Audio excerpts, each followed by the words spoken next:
നമസ്കാരം. American short selling കമ്പനിയായ Hindenburg റിസർച്ചിന്റെ വെളിപ്പെടുത്തലിൽ കേന്ദ്രം അന്വേഷണത്തിന് തയ്യാറുണ്ടോ?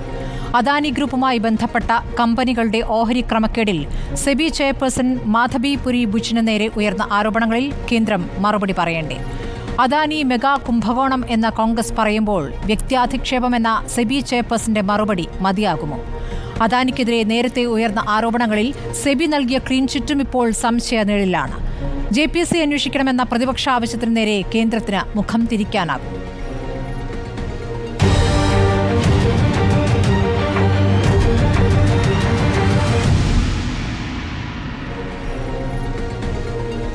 ചർച്ചയിൽ കോൺഗ്രസിൽ നിന്ന് VR അനൂപ്, BJPയിൽ നിന്ന് അഡ്വക്കേറ്റ് P കൃഷ്ണദാസ്, സാമ്പത്തിക വിദഗ്ധൻ ജോർജ് ജോസഫ് എന്നിവരാണ്.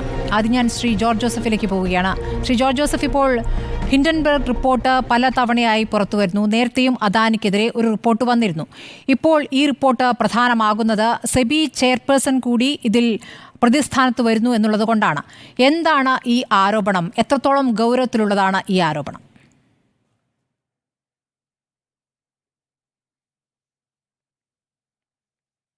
ഇതിന്റെ ഒരു പശ്ചാത്തലം കൂടി നമ്മൾ പരിശോധിക്കേണ്ടതുണ്ട്. ഈ മാധബി പുരിക്ക് മുൻപ് വരെ അജയ് ത്യാഗിയായിരുന്നു നേരത്തെ സെബിയുടെ ചെയർമാൻ. അദ്ദേഹം വരെയുള്ള ആളുകൾ ഈ ധനകാര്യ വകുപ്പിലെയും അതുപോലെ കേന്ദ്ര ഗവൺമെന്റ് സർവീസിലെയൊക്കെ വളരെ സീനിയർ ആയിട്ടുള്ള ഉദ്യോഗസ്ഥന്മാരാണ് ഈ സെബിയുടെ ചെയർമാൻ പദത്തിലെത്തുന്നത്. പക്ഷെ അജയ് ത്യാഗിക്ക് ശേഷം 2022 ഈ മാധബി പുരി ഈ സ്ഥാനത്തേക്ക് എത്തുകയാണ്. അപ്പോ മാധബി പുരിയുടെ ബാക്ക്ഗ്രൗണ്ട് എന്താ? മാധബി പുരി IIM അഹമ്മദാബാദിൽ നിന്നും MBA ബിരുദം എടുത്തതിന് ശേഷം ICICI ബാങ്കിലാണ് അവർ ജോയിൻ ചെയ്യുന്നത്. അതിനുശേഷം അവർ നിരവധി സ്വകാര്യ കമ്പനികളിൽ മാർക്കറ്റിംഗ് രംഗത്തും സെയിൽസിലും ഒക്കെ ആയിട്ട്, അതുപോലെ ഫിനാൻഷ്യൽ ഇൻസ്ട്രുമെന്റ്സ് കൈകാര്യം ചെയ്യുന്ന നിരവധി കമ്പനികളിലും സിംഗപ്പൂർ ബേസ്ഡ് ആയിട്ടുള്ള കമ്പനികളിലും ഒക്കെ ഉന്നത തസ്തികകൾ വഹിച്ചു. അതായത് സ്വകാര്യ കമ്പനികളിൽ വർക്ക് ചെയ്തിട്ടാണ് അവർ ഈ സ്ഥാനത്തേക്ക് എത്തുന്നത്. ഏറ്റവും ഒടുവിൽ ഈ സെബിയുടെ ഓൾ ടൈം ഡയറക്ടറായിട്ടാണ് ഇതിനു മുമ്പ് അവർ വരുന്നത്. ആ സമയത്ത് അവര് ICICI സെക്യൂരിറ്റീസിന്റെ മാനേജിംഗ് ഡയറക്ടറും CEO-യുമായിരുന്നു. ഈ സ്ഥാനത്തു നിന്നെല്ലാം ആദ്യമായിട്ട് സ്വകാര്യ മേഖലയിൽ നിന്നും ഒരാൾ സെബിയെ നയിക്കാൻ എത്തിയാണ്. ഇതിന്റെ പ്രാധാന്യം സ്മൃതി മനസ്സിലാക്കേണ്ടത്, ഈ നമ്മുടെ ഒരു റെഗുലേറ്റിംഗ് ബോഡിയാണ്. റിസർവ് ബാങ്ക് ഓഫ് ഇന്ത്യ എന്ന് പറഞ്ഞാൽ ഇന്ത്യയുടെ പണവ്യവസ്ഥയുടെ നിയന്ത്രാക്കളാണ്. അവിടെ ഒരു സ്വകാര്യ കമ്പനിയിൽ നിന്ന് ഒരു ആള്, സ്വകാര്യ മേഖലയുടെ വക്താവായിട്ടുള്ള ഒരാൾ വരിക എന്ന് പറയുന്നത് അതിന്റെ സുതാര്യതയും അതിന്റെ നടത്തിപ്പിനെയും കുറിച്ചുള്ള സംശയങ്ങൾ സ്വാഭാവികമായും ഉയരും. ഈ മാധബി പുരിയുടെ കേസിൽ ഇവരുടെ അപ്പോയിന്റ്മെന്റ് മുതൽ തന്നെ അദാനിയുടെ ഇംഗിത പ്രകാരമായിരുന്നു, അദാനിയുടെ താല്പര്യം അനുസരിച്ചായിരുന്നു എന്നുള്ള ആക്ഷേപങ്ങൾ നിലനിൽക്കുന്നുണ്ട്. അതുപോലെ തന്നെ ഇവര് ഈ സെബിയുടെ ചെയർപേഴ്സൺ സ്ഥാനത്ത് എത്തിയതിനു ശേഷം സെബിയുമായി ബന്ധപ്പെട്ട പ്രധാന തീരുമാനങ്ങൾ എടുക്കുമ്പോൾ ഒക്കെ അദാനിയുമായിട്ട് കൺസൾട്ടേഷൻ നടത്തി എന്ന് പറയും. വേറൊരു കാര്യം കൂടി സ്മൃതി മനസ്സിലാക്കേണ്ടത്, ഇവര് നേരത്തെ NSE-യുമായി, നാഷണൽ സ്റ്റോക്ക് എക്സ്ചേഞ്ചുമായി ബന്ധപ്പെട്ട ഒരു സ്കാം ഉണ്ടായിരുന്നു. ആ സ്കാമിൽ ഇവരെ ചോദ്യം ചെയ്യലിന് വിധേയമായിട്ടുണ്ട്. സംശയത്തിന്റെ നിഴലിൽ ഇവർ നിൽക്കുന്ന ഒരു ലേഡിയാണ്. അപ്പൊ അത്തരത്തിലുള്ള ഒരു ബാക്ക്ഗ്രൗണ്ടിൽ നിൽക്കുന്ന ഒരു ലേഡിയാണ് ഇതിൽ വരുന്നത്. ഇവിടെ നമ്മൾ മനസ്സിലാക്കേണ്ട, ഈ ആരോപണം വരുമ്പോൾ പ്രശ്നം എന്താണെന്ന് വെച്ചിട്ടുണ്ടെങ്കിൽ, ഇവര് ഇന്ത്യയിലെ ഓഹരി മാർക്കറ്റിൽ, ഞാനായിക്കോട്ടെ സ്മൃതി ആയിക്കോട്ടെ പാനുള്ള ആരായിക്കോട്ടെ, ഏത് നിക്ഷേപകരുടെയും താല്പര്യങ്ങൾ സംരക്ഷിക്കാനുള്ളതാണ്. ഇന്ത്യയിലെ ഓഹരി നിക്ഷേപ സംവിധാനം, ആ വിപണി ട്രാൻസ്പെറന്റ് ആയിട്ടും എല്ലാവരുടെയും നിയമത്തിനനുസരിച്ചും എല്ലാ ചട്ടങ്ങളും വിധേയമായിട്ട് പ്രവർത്തിക്കുന്നു എന്ന് ഉറപ്പുവരുത്തുന്ന റെഗുലേറ്റിംഗ് ബോഡിയാണ്. അതായത് റിസർവ് ബാങ്ക് എപ്രകാരമാണോ പണനയ വ്യവസ്ഥയെ നിയന്ത്രിക്കുന്നത്, അതുപോലെ ഓഹരി വിപണിയെ നിയന്ത്രിക്കുന്ന സ്ഥാപനമാണ് സെബി എന്ന് പറയുന്നത്. ആ സ്ഥാപനത്തിന്റെ മേധാവിയായിട്ടുള്ള ഒരാള് തന്നെ ഇപ്പോ സംശയത്തിന്റെ നിഴലിൽ വന്നിരിക്കുകയാണ്. ഇപ്പോൾ ഒരു പ്രശ്നം എന്താ? നമ്മളെ സ്മൃതി ഒരു കാര്യം മനസ്സിലാക്കുക. ഇപ്പോ റിസർവ് ബാങ്ക് ഗവർണർ ഏതെങ്കിലും ഒരു കള്ളനോട്ടടി സംഘവുമായി ചേർന്ന് ഒരു ബിസിനസ് നടത്തുന്നു എന്നിരിക്കാം. പിന്നെ എങ്ങനെയാ റിസർവ് ബാങ്കിന്റെ ക്രെഡിബിലിറ്റി ഉണ്ടാവണേ? റിസർവ് ബാങ്കാണ് നോട്ട് അച്ചടിക്കുന്നത്. അതേ എന്റെ ചെയർമാൻ തന്നെ കള്ളനോട്ട് സംഘത്തിന്റെ ഒരു സ്ഥാപനത്തിൽ ഡയറക്ടർ അല്ലെങ്കിൽ അതിൽ ഇൻവെസ്റ്റ് ചെയ്യുന്നു എന്നിരിക്കാം. ഇതാണ് ഇവിടെ സംഭവിച്ചിരിക്കുന്നത്. അതെ, ഓഹരി വിപണിയിലെ കൃത്രിമം തടയാനുള്ള ഉത്തരവാദിത്തമാണ് സെബിക്കുള്ളത്. അപ്പോൾ സെബിയുടെ ചെയർപേഴ്സൺ തന്നെ ആരോപണ വിധേയയാകുമ്പോൾ അതിന്മേൽ അന്വേഷണം വേണ്ടേ എന്നുള്ളതാണ് പ്രധാനപ്പെട്ട ചോദ്യം. ശ്രീ പി കൃഷ്ണദാസ്, JPC അന്വേഷണമാണ് പ്രതിപക്ഷം ആവശ്യപ്പെടുന്നത്. അദാനി കുംഭകോണം എന്ന പ്രയോഗമാണ് പ്രതിപക്ഷം നടത്തിയിരിക്കുന്നത്. മറുപടിയുണ്ടോ? നമ്മുടെ രാജ്യത്തെ സാധാരണക്കാരടക്കമുള്ള മുഴുവൻ ആളുകളും വിശ്വസിക്കുന്ന ഒരു സംവിധാനമാണ് ഓഹരി വിപണിയുമായി ബന്ധപ്പെട്ടുകൊണ്ട് നടക്കുന്ന പ്രക്രിയകളും അതിൻ്റെ സംവിധാനങ്ങളുമെല്ലാം. അതിനെ തകർക്കുന്നതിന് വേണ്ടി വളരെ കാലങ്ങളായി എന്ന് പറഞ്ഞാൽ ഇപ്പോൾ പുതിയതായി പുറത്തുവിടുന്ന സംവിധാനത്തിൻ്റെ അടിസ്ഥാനത്തിൽ മാത്രമല്ല, എത്രയോ നാളുകൾ കോൺഗ്രസിൻ്റെ ഭരണകാലഘട്ടങ്ങളിലാണെങ്കിലും അതിന് ഇടയിൽ BJPയുടെ ഭരണകാലഘട്ടങ്ങളിലാണെങ്കിലും ഒക്കെ അതിന് രാഷ്ട്രീയ വ്യത്യാസമൊന്നുമില്ല.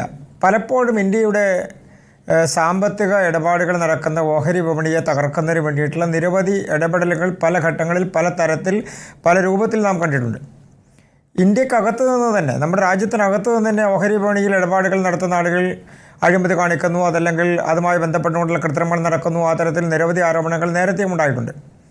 ഇവിടെ ഇപ്പോൾ പുതിയതായി വന്നിട്ടുള്ളത് ഹിൻഡൻബർഗ് പുറത്തുവിട്ടിട്ടുള്ള കഴിഞ്ഞ ജാനുവരിയിലും മാർച്ചിലുമെല്ലാം അവർ പുറത്തുവിട്ട പല പല വിവരങ്ങൾ. ആ വിവരങ്ങളുടെ അടിസ്ഥാനത്തിൽ നമ്മളുടെ സെബിയുമായി ബന്ധപ്പെട്ടുകൊണ്ട് ഇതിനെ സംബന്ധിച്ച് അന്വേഷണം നടക്കുകയും സുപ്രീം കോടതിയിൽ അതിൻ്റെ കേസ് വരികയും അതിൽ കൃത്യമായ അന്വേഷണം നടത്തി സെബി കുറ്റവിമുക്തമാക്കി, അല്ലെങ്കിൽ അവരുടെ അന്വേഷണത്തിൻ്റെ പരിധിയിൽ യാതൊന്നും കണ്ടെത്താൻ കഴിഞ്ഞില്ല എന്നുള്ള റിപ്പോർട്ട് എന്താണ് പറഞ്ഞത് അഡ്വക്കേറ്റ് പി കൃഷ്ണദാസ്? സുപ്രീം കോടതി അതിന് വെച്ചിട്ടുള്ള സമിതിയുമായി ബന്ധപ്പെട്ടുകൊണ്ട് സെബി എന്തെങ്കിലും കുഴപ്പങ്ങൾ കാണിച്ചു എന്ന് സുപ്രീം കോടതി കണ്ടെത്തിയോ? ഇല്ലല്ലോ. സെബിക്കാണ് അതിന്റെ ഉത്തരവാദിത്തം അല്ലേ? സെബിക്കാണ് അതിന്റെ ഉത്തരവാദിത്തം. അങ്ങനെ തന്നെയാണ്. സെബിക്കെതിരെയാണ് ഇപ്പോൾ ആരോപണം ഉയരുന്നത്. സെബിയുടെ നടത്തിപ്പിന്റെ മുഖ്യ ചുമതലയുള്ള വ്യക്തിക്കെതിരെയാണ് ആരോപണം ഉയരുന്നത്. അല്ല, ഞാനതിലേക്ക് വരട്ടെ. ഞാനതിലേക്കൊന്നും വന്നിട്ടില്ല, ഞാനതിലേക്ക് വരാൻ പോകുന്നേ ഉള്ളൂ.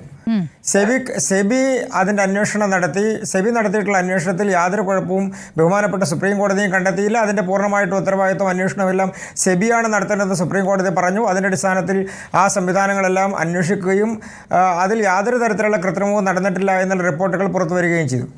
ഇനി അതെല്ലാം അവിടെ നിൽക്കട്ടെ, അതിൽ വിശ്വാസമുണ്ടാകട്ടെ, വിശ്വാസമില്ലാതിരിക്കട്ടെ, അതിൽ ആരോപണങ്ങൾ ഉണ്ടാവട്ടെ, പ്രത്യാരോപണങ്ങൾ ഉണ്ടാവട്ടെ, എല്ലാം നടക്കട്ടെ. പക്ഷേ അതേസമയം സെബി ഇതിൻ്റെ ഇടയിൽ തന്നെ ഹിൻഡൻബർഗിന് ഇതുമായി ബന്ധപ്പെട്ടുകൊണ്ട് ഇന്ത്യൻ മാർക്കറ്റിൽ അനധികൃതമായി ഇടപെടുകയും കൃത്രിമത്വം സൃഷ്ടിക്കുകയും അതുമായി ബന്ധപ്പെട്ട് ഇന്ത്യയിലെ മാർക്കറ്റിനെ തകർക്കാൻ വേണ്ടിയുള്ള ശ്രമങ്ങൾ നടത്തുന്നതുമായി ബന്ധപ്പെട്ടുകൊണ്ട് അവർക്ക് നോട്ടീസ് നൽകി.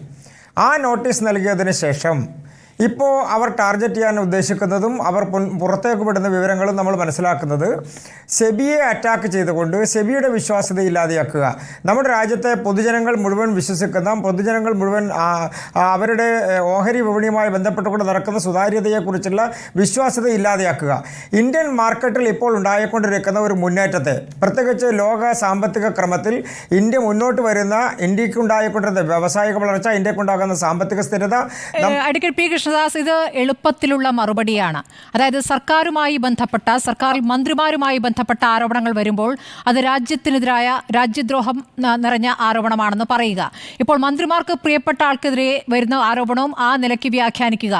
ഇത് വ്യക്തി അധിക്ഷേപമാണ് എന്ന് മാധബി ബുഷ് പറയുക. ഇതൊക്കെ എളുപ്പത്തിലുള്ള മറുപടിയാണ്. പക്ഷേ വിസിൽ ബ്ലോഗർമാർ പുറത്തുവിട്ട വിവരങ്ങൾ നമ്മുടെ മുന്നിലുണ്ട്. അതിനൊരു മറുപടിയല്ലേ വേണ്ടത്? ഇതിപ്പോൾ ഇന്ത്യക്കെതിരെ മാത്രമാണോ? ഹിൻഡൻബർഗ് എന്നുള്ളത് അമേരിക്കൻ നിക്ഷേപ ഗവേഷണ സ്ഥാപനവും ഷോർട്ട് സെല്ലറുമാണ്. ഇവർ പല കാര്യങ്ങളിലും അന്വേഷണം നടത്തി വിവരങ്ങൾ പുറത്തുവിടുന്നു. ഇന്ത്യക്കെതിരെ മാത്രമല്ലെന്നേ. നേരത്തെ ചൈനയുമായി ബന്ധപ്പെട്ട കമ്പനികളുമായി ബന്ധപ്പെട്ടും വിവരങ്ങൾ പുറത്തുവിട്ടിട്ടുണ്ട്. അമേരിക്കയുമായി ബന്ധപ്പെട്ടിട്ടുണ്ട്. ഇലക്ട്രിക് വാഹനങ്ങൾ നിർമ്മിക്കുന്ന അമേരിക്കൻ കമ്പനി ജിക്കോളിനെതിരെ 2020 സെപ്റ്റംബറിൽ വിവരം പുറത്തുവിട്ടിട്ടുണ്ട്. ചൈന ആസ്ഥാനമായ ചെറുകിട ബിസിനസ് ലെൻഡർ ഫിനാൻസിനെതിരെ വിവരങ്ങൾ പുറത്തുവിട്ടിട്ടുണ്ട്. ആ വിവരത്തിന്റെ അടിസ്ഥാനത്തിൽ അവിടെ കോടതിക്ക് വരെ ചില കാര്യങ്ങൾ ഇടപെടേണ്ടി വന്നിട്ടുണ്ട്. അങ്ങനെ ഇപ്പോൾ ഒരു രാജ്യത്തെ തകർക്കുക, അല്ലെങ്കിൽ ഒരു രാജ്യത്തെ സംവിധാനം തകർക്കുക എന്ന രീതിയിലല്ല, വിവിധ രാജ്യങ്ങളിലെ ഓഹരി ക്രമക്കേടുകളാണ് ഇവർ പുറത്തു കൊണ്ടുവരുന്നത്. നമുക്ക് ഈ ഉയരുന്ന ആരോപണങ്ങളിൽ കൃത്യമായ മറുപടി കൊടുക്കുകയല്ലേ വേണ്ടത് ശ്രീ കൃഷ്ണദാസ്? അല്ലാതെ ഇത് കാടടച്ച് ഞങ്ങളെ തകർക്കാൻ വേണ്ടി എന്നുള്ള മറുപടി വളരെ എളുപ്പത്തിലുള്ള മറുപടിയല്ലേ? സ്മൃതി, നമ്മൾ ആർക്കാ മറുപടി കൊടുക്കേണ്ടത്? ആരാണ് ഹിൻഡൻബർഗ്? ജനത്തിനോട്. ഓഹരി നിക്ഷേപകർക്ക് ആശങ്കയില്ലേ? അല്ല, ഞാനൊന്ന് പറയട്ടെ, എന്റെ ഭാഗം ഞാനൊന്ന് പൂർത്തിയാക്കട്ടെ. ശരി, പറഞ്ഞോളൂ. നമ്മുടെ രാജ്യത്തെ സാധാരണക്കാരായിട്ടുള്ള ആളുകൾക്ക് മുഴുവൻ ലഭിക്കുന്ന വിവരമല്ലേ പുറത്തേക്ക് കൊടുക്കേണ്ടത്? അതുമായി ബന്ധപ്പെട്ടുകൊണ്ടല്ലേ. അല്ല, ഞാനൊന്ന് പൂർത്തിയാക്കട്ടെ. അങ്ങ് പറഞ്ഞത് ഞങ്ങളെല്ലാം കേട്ടല്ലോ. അങ്ങയുടെ നിരീക്ഷണം ഞങ്ങളെല്ലാം മനസ്സിലാക്കിയല്ലോ. ഇനി ഞാനൊന്ന് പറയട്ടെ. അങ്ങയുടെ നിരീക്ഷണം ഞാൻ കൃത്യമായി മനസ്സിലാക്കിയല്ലോ. ഇനി ഞാനൊന്ന് പറയട്ടെ. സെബി ഈ വിഷയവുമായി ബന്ധപ്പെട്ടുകൊണ്ട് നടത്തിയിട്ടുള്ള അന്വേഷണത്തിന്റെ റിപ്പോർട്ട് ബഹുമാനപ്പെട്ട സുപ്രീം കോടതിക്കും കൊടുത്തല്ലോ. അതിൽ യാതൊരു വ്യത്യാസവും കണ്ടെത്തിയില്ലല്ലോ. ഇനി മറ്റൊരു പ്രധാനപ്പെട്ട വിഷയം, നമ്മളെല്ലാം ഈ വെള്ളപൂശിക്കൊണ്ട് ആ ഹിൻഡൻബർഗ് എന്ന് പറയുന്ന സംവിധാനത്തെ നമ്മളെല്ലാം വെള്ളപൂശിക്കൊണ്ടാണല്ലോ സംസാരിക്കുന്നത്. എന്താ അവർ ചെയ്യുന്ന പണി? അതാണല്ലോ ആദ്യം നോക്കേണ്ടത്. എന്താ ഇവരുടെ ഇടപാടുകൾ? ഹിൻഡൻബർഗിനെ കുറിച്ച് വിക്കിപീഡിയയിൽ വന്നിട്ടുള്ള ഒരൊറ്റ വാചകം വായിച്ച് ഞാൻ അവസാനിപ്പിക്കാം. Hindenburg Research prepares an investigation report on a target company by going through its public records, internal corporate documents, and by taking its own employees.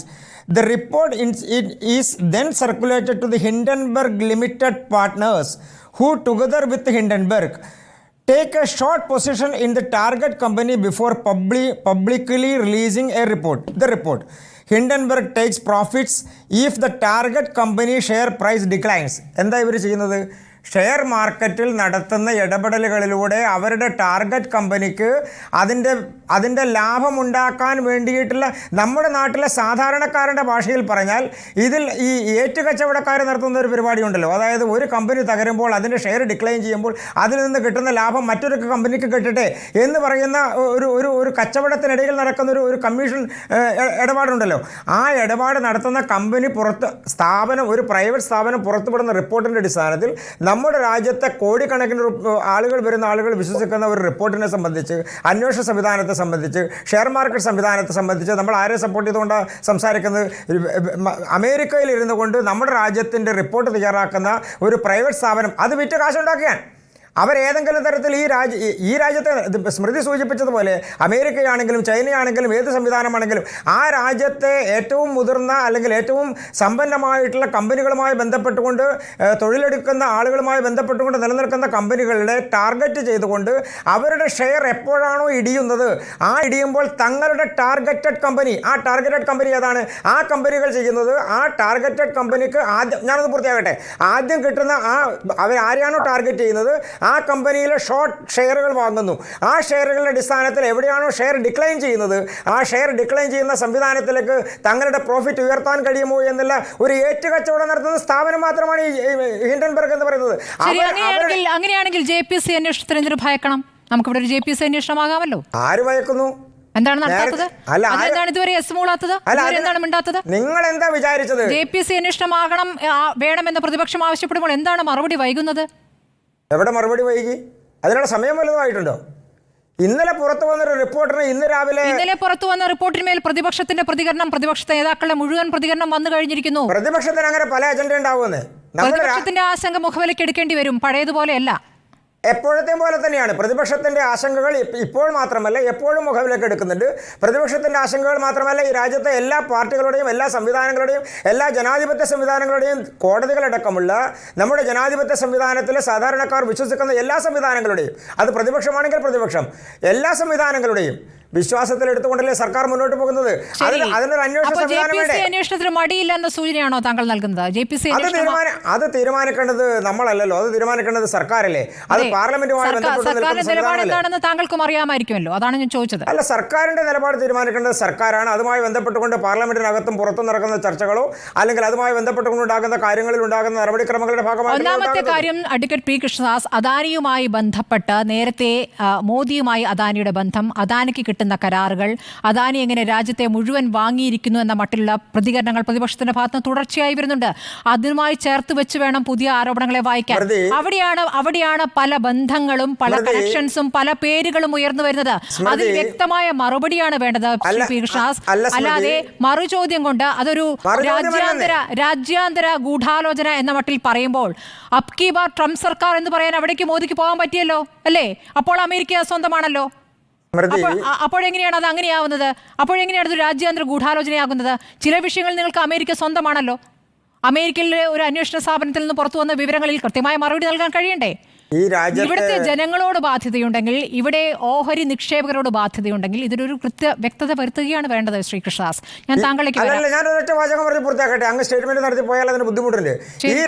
ഈ രാജ്യത്തെ ഏതെങ്കിലും ഒരു പാർട്ടിയുമായി ബന്ധപ്പെട്ടോ ഏതെങ്കിലും ഒരു ഭരണ സംവിധാനവുമായി ബന്ധപ്പെട്ടോ മാത്രമല്ല ഈ രാജ്യത്തെ എല്ലാ ബിസിനസ്സുകാരും നിലനിൽക്കുന്നത്. അവർക്ക് കോൺഗ്രസ്സുകാരുമായി ബന്ധമുണ്ട്, അവർക്ക് CPM ഭരിക്കുന്ന സംസ്ഥാനങ്ങളുമായി ബന്ധമുണ്ട്, അവർക്ക് എല്ലാ രാഷ്ട്രീയ പാർട്ടികളുമായും ബന്ധമുണ്ട്, എല്ലാ ബിസിനസ്സുകാർക്കും ബന്ധമുണ്ട്.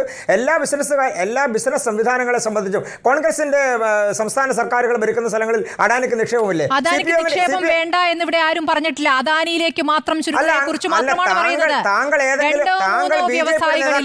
രണ്ടോ മൂന്നോ വ്യവസായികളിലേക്ക് മുഴുവൻ പ്രധാനപ്പെട്ട കരാറുകളും കൊടുക്കുന്നതിനെയാണ് പ്രതിപക്ഷം എതിർക്കുന്നത്. പറഞ്ഞതുകൊണ്ടാണ് ഞാൻ സൂചിപ്പിച്ചത്. താങ്കൾ BJPയുടെ നേതാക്കന്മാരെ കുറിച്ച് പറഞ്ഞതുകൊണ്ടാണ് ഞാൻ സൂചിപ്പിച്ചത്. കോൺഗ്രസിന്റെ മുഖ്യമന്ത്രിമാരും CPMന്റെ മുഖ്യമന്ത്രിമാരും ഭരിക്കുന്ന സംസ്ഥാനങ്ങൾ, ആം ആദ്മി പാർട്ടി ഭരിക്കുന്ന സംസ്ഥാനങ്ങൾ, ഇനി മറ്റ് സംസ്ഥാനങ്ങളടക്കം എന്താണ് സംശയം അഡ്വക്കേറ്റ് പി കൃഷ്ണദാസ്? പക്ഷേ അദാനിയിലേക്ക് പല കരാറുകളും അദാനിയിലേക്ക് എത്തിക്കാനുള്ള നിങ്ങളുടെ തിടുക്കം, അദാനിക്ക് മാത്രമായി പല കരാറുകളും ഇതാണ് പ്രശ്നം. കേരളത്തിലെ തിടുക്കം കാണിച്ച ഉമ്മൻചാണ്ടിയാണെന്ന്. ശരി, താങ്കളുടെ ആരോപണം. അഡ്വക്കേറ്റ് ശ്രീ VR അനൂപ്, ഇപ്പോൾ അദാനിക്കെതിരായ ആരോപണങ്ങൾക്ക് പിന്നിൽ ജോർജ് സോറസ് എന്ന അമേരിക്കൻ നിക്ഷേപകനാണ് എന്നൊരു ആക്ഷേപമുണ്ട്. രാജ്യാന്തര വേദിയിൽ മോദി വിമർശകനാണ് സോറസ്. അതുപോലെ തന്നെ മറ്റൊരു ആരോപണം, ന്യൂയോർക്ക് ആസ്ഥാനമായ കിങ്ഡൺ ക്യാപിറ്റൽ മാനേജ്മെന്റ് എന്ന സ്ഥാപനത്തിന്റെ ഉടമ മാർക്ക് കിങ്സ്ഡൺ ആണ് ഹിൻഡൻബർഗിനെ കൊണ്ട് നേരത്തെ അദാനിക്കെതിരെ ആരോപണം ഉന്നയിച്ചതെന്നാണ്. അപ്പോൾ ഇതിലൊക്കെ കൃത്യമായ താല്പര്യങ്ങളുണ്ടെന്നും അതുപോലെ തന്നെ രാഹുലിനെതിരെ ഇതുമായി ബന്ധപ്പെട്ട് നേരത്തെ ആരോപണം ഉയർന്നിരുന്നല്ലോ. അപ്പോൾ സെബി ചെയർപേഴ്സണെതിരെ വന്നിരിക്കുന്ന ആരോപണത്തെ നിങ്ങൾ എങ്ങനെയാണ് അത് തെളിയിക്കാൻ ആവശ്യമായ ഘടകങ്ങൾ, ഇപ്പോൾ പുറത്തു വന്ന വിവരങ്ങൾ കൂടാതെ നിങ്ങൾ പ്രതിപക്ഷം മുന്നോട്ട് വയ്ക്കുന്ന കാര്യങ്ങൾ എന്താണ്? അദാനിക്കെതിരെ ഹിൻഡൻബർഗിൻ്റെ ആദ്യത്തെ റിപ്പോർട്ട് വരുന്നത് ഒരു വർഷം മുമ്പാണ്. അന്ന് അദാനി അതിനോട് പ്രതികരിച്ചത് നമ്മൾ കണ്ടു. അദാനി ഒരു റിപ്പോർട്ട് അതിന് എതിരായി ഇറക്കി. അതിൽ അദാനി ആധികാരികമായി ഇതിന് ഡിഫെൻഡ് ചെയ്യാൻ അദാനിക്ക് കഴിഞ്ഞിട്ടില്ല. അതിൽ അദാനി പറയുന്ന ഏക കാര്യം, നേരത്തെ BJPയുടെ വക്താവ് പറഞ്ഞതാണ്, അദാനിക്കെതിരായ ആക്രമണം ഇന്ത്യക്കെതിരായ ആക്രമണം എന്നാണ്. അല്ലാതെ ആ ഹിൻഡൻബർഗ് റിപ്പോർട്ടിനെ ആധികാരികമായി ഡിഫെൻഡ് ചെയ്യുന്ന അവരുടെ ആരോപണങ്ങളെ പ്രതിരോധിക്കുന്ന തരത്തിൽ ഒന്നും പറയാൻ ഒരു വർഷം മുമ്പ് പോലും അദാനിക്ക് കഴിഞ്ഞിട്ടില്ല. ഇപ്പോഴത്തെ കാര്യമല്ല. അദ്ദേഹം പറയുന്നത് അദാനിക്കെതിരായ ആക്രമണം ഇന്ത്യക്കെതിരായ ആക്രമണമാണ്. അദാനിക്ക് ഇന്ത്യ അദാനിയുടെ സ്വന്തമാണെന്ന് ധാരണ തോന്നുന്ന തരത്തിൽ ഇവിടുത്തെ ഭരണകൂടം പ്രവർത്തിക്കുന്നുണ്ടാകാം.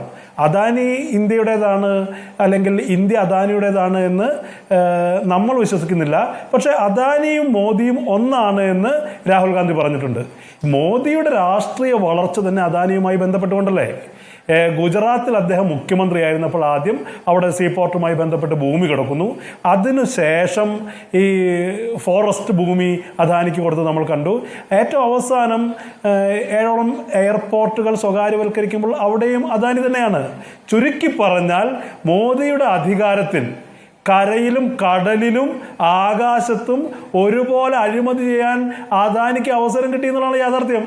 ഇവിടെ പലരും ചൂണ്ടിക്കാണിച്ചിട്ടില്ലേ, അദാനി രാജ്യത്തിനകത്ത് മാത്രമല്ല രാജ്യത്ത് പുറത്ത് രാജ്യത്തിൻ്റെ പ്രധാനമന്ത്രി നടത്തുന്ന യാത്രകളിൽ അദ്ദേഹത്തിൻ്റെ പ്രതിപുരുഷനെ പോലെ വിദേശ രാജ്യങ്ങളുമായി നടത്തിയ ചർച്ചയിലൊക്കെ അദാനി അവിഹിതമായൊരു അധികാര കേന്ദ്രമായി വളർന്നത് നമ്മൾ കണ്ടതാണ്. ഇത് സത്യത്തിൽ ഏറ്റവും അവസാനം ഈ റിപ്പോർട്ട് പുറത്തു വരുമ്പോൾ ഹിൻഡൻബർഗിൻ്റെ ആധികാരികതയെക്കുറിച്ചൊക്കെ ഇവിടെ പറയുന്നത് കേട്ടു. ഹിൻഡൻബർഗ് 2017 മാത്രം സ്ഥാപിതമായൊരു സ്ഥാപനമാണ്. നേരത്തെ സ്മൃതി താങ്കൾ സൂചിപ്പിച്ചതുപോലെ തന്നെ ചൈനയിലെ കമ്പനികൾക്കെതിരെ അതുപോലെ അമേരിക്കൻ കമ്പനികൾക്കൊക്കെ എതിരെ അവർ ഉന്നയിച്ച ആരോപണങ്ങളുടെ ട്രാക്ക് റെക്കോർഡ് പരിശോധിച്ചുള്ള അതൊന്നും അസ്ഥാനത്തല്ല. ആ കമ്പനികൾക്ക് പോലും നടപടിയെടുക്കേണ്ടി വന്നിട്ടുണ്ട്. ഉത്തരവാദിത്തപ്പെട്ട ആളുകൾ രാജിവെച്ചിട്ടുണ്ട്. മുൻകാല അനുഭവങ്ങളുടെ അടിസ്ഥാനത്തിൽ സ്ഥാപനങ്ങളുടെ ആസ്തികൾ മരവിപ്പിച്ചിട്ടുമുണ്ട് ചൈനയിലെ കോടതികൾ. അതെ, അതിലേക്കാണ് ഞാൻ വരുന്നത്. ചൈനയിൽ അതുപോലെ അമേരിക്കയിലടക്കം നടപടികൾ വന്നിട്ടുണ്ട്. അതുപോലെ ആകാശത്തിൽ നിന്ന് അന്തരീക്ഷത്തിൽ നിന്ന് എന്തെങ്കിലും എടുത്ത് അങ്ങനെ ആർക്കെങ്കിലും എതിരെ സ്ഥാപിത ലക്ഷ്യത്തോടു കൂടി സ്ഥാപിക്കുന്ന ഒരു ആരോപണം ഒരു സ്ഥാപനം ഉന്നയിക്കുമ്പോൾ അവരുടെ ട്രാക്ക് റെക്കോർഡ് പബ്ലിക് ഡൊമൈനിൽ ലഭ്യമാണല്ലോ. അപ്പോൾ മുൻ അനുഭവങ്ങളുടെ പശ്ചാത്തലത്തിൽ മാത്രമല്ല അദാനിക്കെതിരെ ഇപ്പോഴല്ലല്ലോ ഇവിടെ രാഹുൽ ഗാന്ധി ഉൾപ്പെടെയുള്ള ആളുകൾ നിരന്തരം ഉന്നയിച്ചു വരുന്ന ചില കാര്യങ്ങളുണ്ട്. നേരത്തെ ഞാൻ സൂചിപ്പിക്കപ്പെട്ട പോലെ എയർപോർട്ടിന്റെ കാര്യത്തിലാണെങ്കിൽ സീപോർട്ടിന്റെ കാര്യത്തിലാണെങ്കിൽ, അതുപോലെ പ്രകൃതി വിഭവങ്ങളുടെ കാര്യത്തിലൊക്കെ അദാനിക്കെതിരെയുള്ള ആരോപണങ്ങൾ ഉയർന്നിട്ടുണ്ട്. നമ്മളൊരു കാര്യം പരിശോധിക്കണം. രാജ്യത്ത് അദാനിയുടെ കമ്പനിക്ക് ഇത്ര വലിയ പ്രാധാന്യം കൊടുക്കുമ്പോൾ രാജ്യത്ത് തൊഴിൽദാതാക്കളിൽ രാജ്യത്തെ ഏറ്റവും പ്രധാനപ്പെട്ട തൊഴിൽദാതാക്കളായ സ്വകാര്യ കമ്പനികൾ എടുത്താൽ അതിൽ ആദ്യ 10 അദാനിയില്ല. രാജ്യത്തെ ടാക്സ് പേയേഴ്സിൽ, നികുതിദായകരിൽ ആദ്യ 10 എടുത്താൽ അദാനിയില്ല. പക്ഷെ അദാനിയുടെ ഈ അവിഹിതമായ സമ്പാദ്യത്തെക്കുറിച്ച് നേരത്തെ വളരെ ദുരൂഹമായ സംശയങ്ങൾ ഉയർന്നിട്ടുണ്ട്. രാജ്യത്തിനകത്തും പുറത്തും അദാനിയുടെ ഈ പറയുന്ന ഇടപെടലുകൾ പലപ്പോഴും സംശയം ജനിപ്പിക്കുന്നതാണ്. വളരെ കൃത്യമായി മോദി പ്രധാനമന്ത്രി ആയതിനു ശേഷം മോദിയെ ഭരിക്കുന്ന തരത്തിൽ അദാനി പ്രത്യക്ഷപ്പെടുന്നു എന്നുള്ളതല്ല യാഥാർത്ഥ്യം. ഇവിടെ മുഗൾ കാലഘട്ടത്തിൽ, മധ്യകാല ഇന്ത്യയുടെ ചരിത്രത്തിൽ ജഹന്തർ ഷാ എന്ന് പറയുന്ന ചക്രവർത്തിയെക്കുറിച്ച് ഇന്ത്യയിലെ ആദ്യത്തെ പാവ ചക്രവർത്തി എന്ന് പറയാറുണ്ട്. ആധുനിക ഇന്ത്യയുടെ ചരിത്രത്തിൽ ഇന്ത്യയുടെ ആദ്യത്തെ പാവ പ്രധാനമന്ത്രിയാണ് നരേന്ദ്രമോദി. നരേന്ദ്രമോദി അദാനിയുടെ ഒരു പാവയാണെന്ന് തെളിയിക്കുന്ന മട്ടിലാണ് കാര്യങ്ങൾ. തീർച്ചയായും അന്താരാഷ്ട്ര രംഗത്ത് പോലും ഇന്ത്യയുടെ പ്രധാനമന്ത്രിയുടെ ക്രെഡിബിലിറ്റി ചോദ്യം ചെയ്യപ്പെടുകയാണ്. അതുകൊണ്ടാണ് ഒരു ജോയിന്റ് പാർലമെന്റ് കമ്മിറ്റിയുടെ JPCയുടെ അന്വേഷണം കോൺഗ്രസ് പ്രതിപക്ഷ പാർട്ടികൾ ആവശ്യപ്പെടുന്നത്.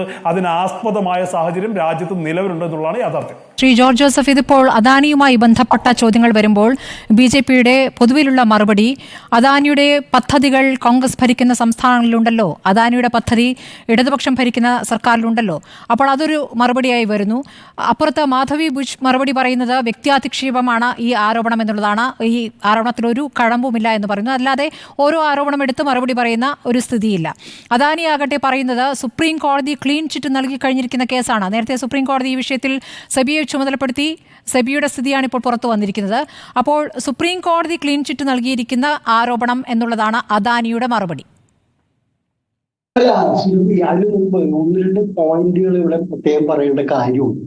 അതായത് 1 വർഷം മുമ്പ് ഹിൻഡൻബർഗ് പുറത്തുവിട്ട റിപ്പോർട്ടിനകത്ത് 88 ചോദ്യങ്ങളാണ് ഉന്നയിക്കുന്നത്. ആ 88 ചോദ്യങ്ങളിൽ ഏതെങ്കിലും ഒരെണ്ണത്തിന് ക്രെഡിബിൾ ആയിട്ടുള്ള ഒരു മറുപടി ഇതുവരെ അദാനി പറഞ്ഞതായിട്ട് എവിടെയെങ്കിലും സ്മൃതിക്ക് ഗൂഗിൾ സെർച്ച് ചെയ്തോ ഏതെങ്കിലും രീതിയിൽ എടുത്തൊന്ന് കേൾപ്പിക്കാമോ? ഏതെങ്കിലും ഒരു ചോദ്യത്തിന് ഇന്നത് ശരിയല്ല, ഫാക്ച്വലായിട്ട് ഇങ്ങനെയല്ല എന്ന് പറഞ്ഞുകൊണ്ട് ഒരു മറുപടി കാണിക്കാൻ പറ്റും? പക്ഷേ സുപ്രീം കോടതി എന്തുകൊണ്ട് മറിച്ചൊരു നിലപാടെടുത്തു ശ്രീ ജോർജ് ജോസഫ്? എന്താണ് സുപ്രീം കോടതിക്ക് എന്തുകൊണ്ട് ബോധ്യമായില്ല? അല്ല, പറയട്ടെ. സുപ്രീം കോടതി സ്മൃതി പറഞ്ഞ പോലെ ആരെ ഏൽപ്പിച്ച? സെബിയോട് അന്വേഷിച്ച് റിപ്പോർട്ട് സമർപ്പിക്കാൻ പറഞ്ഞു. സെബി അന്വേഷിച്ചിട്ടാണ് സെബിയുടെ കഥയൊക്കെ ഇപ്പൊ പറഞ്ഞു, ഇവിടെ നമ്മൾ പറഞ്ഞു. പിന്നെ ഒരു കാര്യം കൂടി പറയട്ടെ. ഈ ഇപ്പൊ വന്ന റിപ്പോർട്ടിനകത്ത്, ഇപ്പൊ ലേറ്റസ്റ്റ് ആയിട്ട് വന്ന റിപ്പോർട്ടിനകത്ത് ധവാൽ ബുച്ച് എന്ന് പറയുന്ന ഈ മാധവി പുരിയുടെ ഭർത്താവ്, അദ്ദേഹം ഈ ഏതാണ്ട് $12 കോടി നിക്ഷേപം ഈ പറയുന്ന വിനോദ് അദാനിയുടെ ജ്യേഷ്ഠൻ നേതൃത്വം നൽകുന്ന ഈ ഷെൽ കമ്പനികളിലും നിഴൽ കമ്പനികളിലും നിക്ഷേപിച്ചിട്ട് തെളിവുകൾ സഹിതമാണ്, രേഖകൾ സഹിതമാണ് മുന്നോട്ട് വെക്കുന്നത്. വെറുതെ ഒരു വാദം അടിക്കല്ല. പിന്നെ സ്മൃതി, ഞാൻ ഒരു കാര്യം ചോദിച്ചോട്ടെ. ഈ ഹിൻഡൻബർഗ് എന്ന് പറയുന്ന ഇവര് പറയുന്ന ഇന്ത്യൻ ഓഹരി വിപണി തകർക്കാൻ, ഹിൻഡൻബർഗ് എന്ന കമ്പനിക്ക് ഇന്ത്യൻ ഓഹരി വിപണിയെ തകർത്തിട്ട് എന്താ നേട്ടം? അത് ചൈനീസ് കമ്പനികളെ അറ്റാക്ക് ചെയ്ത് അവരെ തകർത്തിട്ട് എന്താണ് നേട്ടം? അല്ലെങ്കിൽ അമേരിക്കയിലെ ഏതെങ്കിലും കമ്പനികളുടെ കാര്യങ്ങൾ പുറത്തുവിട്ട് ഹിൻഡൻബർഗിന്റെ പണി എന്താ? ഞാൻ പറയട്ടെ താങ്കൾ പറഞ്ഞപ്പോ ശരി, താങ്കൾക്ക് മറുപടി പറയാം. അല്ല, ശ്രീകൃഷ്ണ മറുപടി പറയാം, അദ്ദേഹം പൂർത്തിയാക്കിയിട്ട് മറുപടി പറയാം. പറയൂ ശ്രീ ജോർജ് ജോസഫ്. അപ്പോ ഈ അവിടെ എല്ലാം ഇടപെട്ട് എന്തിനാണ് ഇവര് ആ രാജ്യങ്ങളിലെ ഓഹരി വിപണികളെയും കമ്പനികളെയും തകർക്കുന്നതിന്റെ ഉദ്ദേശം എന്താണ്? അവരുടെ ബെനിഫിറ്റ് എന്താണ്? ബെനിഫിറ്റ് എന്ന് പറയുന്ന ഒരു സാധനം വേണ്ട. ഒരു കാര്യം നമ്മൾ ചെയ്യുന്നത് കോടതി പോലും അയാൾക്ക് കിട്ടുന്ന ബെനിഫിറ്റ് എന്താണ്? ക്രൈം ചെയ്യുന്നതുകൊണ്ട്. അപ്പൊ ഇവിടെ ഇങ്ങനെ ഒരു കാര്യം ചെയ്യുന്നതുകൊണ്ട് അവർക്ക് എന്ത് ബെനിഫിറ്റ്? ഇനി ഇവരുടെ വാദം മുഖവിലേക്ക് എടുത്തിട്ട് നമുക്ക് ഷോർട്ട് സെല്ലിംഗ് ആണ് ഇവരുടെ ബിസിനസ്, ടാർഗറ്റ് ചെയ്യുന്ന കമ്പനികളെ തകർക്കാനാണ് ഇവർ ശ്രമിക്കുന്നത്. അങ്ങനെയാണെങ്കിൽ സ്മൃതി, ഞാനൊരു ചോദ്യം ചോദിക്കട്ടെ. ഈ ഹിൻഡൻബർഗ് റിപ്പോർട്ട് വന്നതിന് ശേഷം 150-ൽ പരം വരുന്ന ജേർണലിസ്റ്റുകളുടെ ഫ്രറ്റേണിറ്റി, ആ ഗ്രൂപ്പ് ഇതിനേക്കാൾ ഗുരുതരമായ ആരോപണങ്ങൾ കണ്ടെത്തി പുറത്തു കൊണ്ടുവന്നല്ലോ. അവർക്ക് എന്താ ഇൻട്രസ്റ്റ്? അവർ അദാനിയുടെ ഓഹരി വാങ്ങിച്ച് വിറ്റ് ലാഭം ഉണ്ടാക്കാൻ നടക്കുന്നവരാണ്.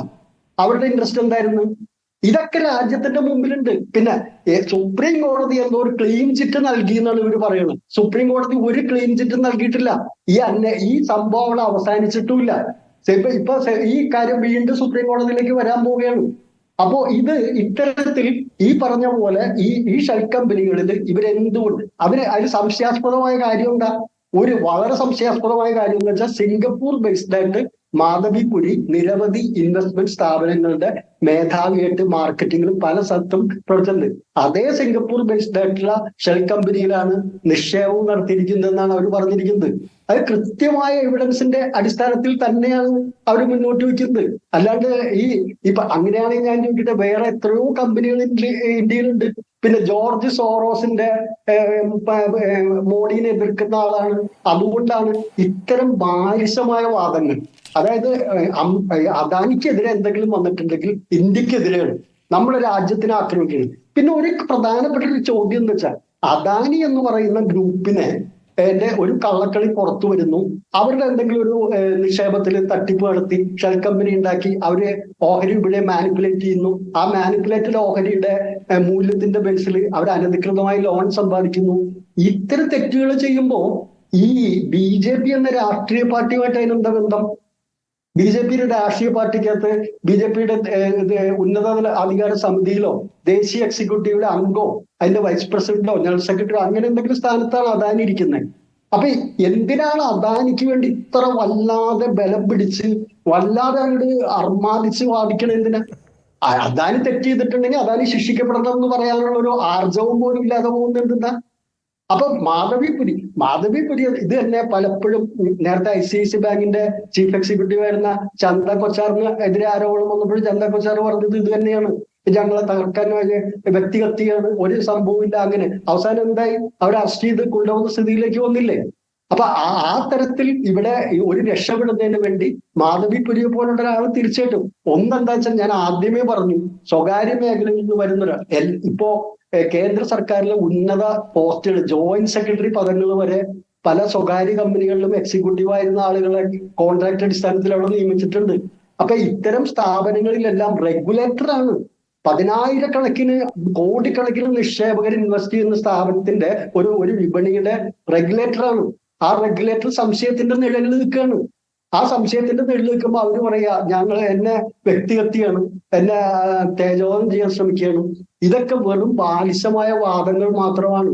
അപ്പോ ഇത് തീർച്ചയായിട്ടും നമ്മുടെ രാജ്യത്തിന്റെ ഇന്നത്തെ പിന്നെ നമ്മൾ ഒരു കാര്യം പറഞ്ഞു, ഈ സ്റ്റോക്ക് മാർക്കറ്റിന്റെ കാര്യത്തിൽ സ്റ്റോക്ക് മാർക്കറ്റ് ഭയങ്കരമായിട്ട് ഉയർന്നു പോയിരിക്കുന്നത് ഏത് ലെവലിൽ പോകും, അത് എവിടെയാണ് എത്തി ഇനി പൊട്ടാൻ പോകുന്നത് എന്നുള്ള വേറൊരു ഇത് വരാൻ പോകുന്നു.